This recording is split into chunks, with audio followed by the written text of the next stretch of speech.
new developments in the U.S. that are likely to affect travelers from some African countries.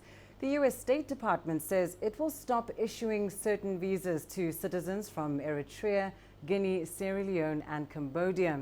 The new restrictions are aimed at countries that have refused to take back citizens who've been deported. Well, under federal law, Secretary of State Rex Tillerson can't stop all or specific types of visas from being issued to these nations.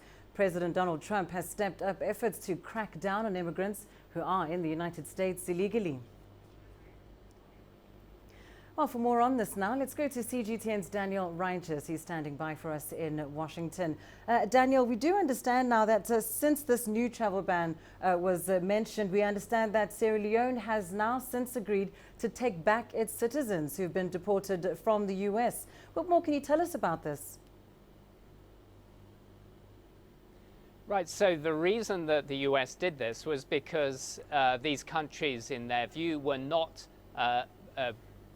cooperating in taking back citizens that they prioritized, namely those who'd committed or were involved in violent crime or drugs trafficking.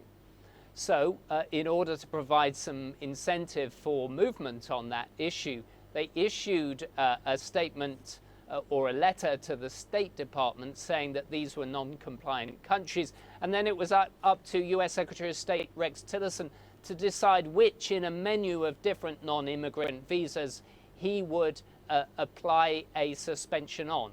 And in the case of Sierra Leone, only yesterday, Tuesday, we had the news that customs officials and members of the Foreign Ministry of Sierra Leone, when it came to business visas and non-immigrant visas, would be targeted.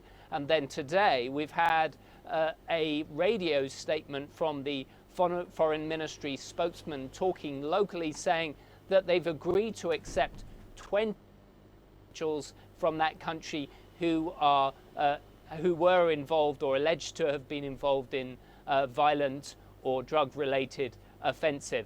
So it looks as though the actions by U.S. Secretary of State Rex Tillerson focus the minds of officials at the Foreign Ministry and the Immigration Ministry in Sierra Leone, and that's why we've seen some movement today. And indeed, Daniel, it really is just a further indication of how seriously the Trump administration is going to crack down on illegal immigrants and refugees that are being accepted into the United States. Yeah, the illegal immigrant issue is a massive one here in the United States. And even under the Obama administration, there was a priority on violent or criminal offenders being deported and less of a priority on those who didn't break any laws to be subject to deportation, even if they were there without documents. But on the refugee side, this is a very highly political issue for the White House. Donald Trump campaigned on these issues, really appealing to his white working class base.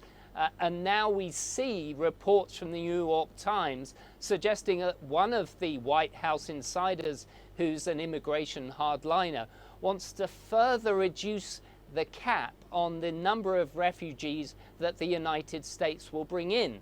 So for some context, President Obama in 2016, he allowed 110,000 refugees to come into the country. Donald Trump then reduced that down to 50,000, and by October the 1st, we now expect that number to be further reduced below 50,000. One of the hardliners even wanted just 15,000 refugees to be admitted per year into the United States. The internal debate carries on here, but it certainly feeds into this perception that the US is abandoning some of its original sort of, what would you call sort of moral leadership in the world when it comes to taking refugees. But insiders in the White House who advocate this hardline position say it doesn't make financial sense to bring people into the country. It's best to treat them in the region in which they are and to provide them with sustenance and support in those regions. And on top of that, they also argue that it brings in extra security problems in terms of vetting the potential for militants to come into the country.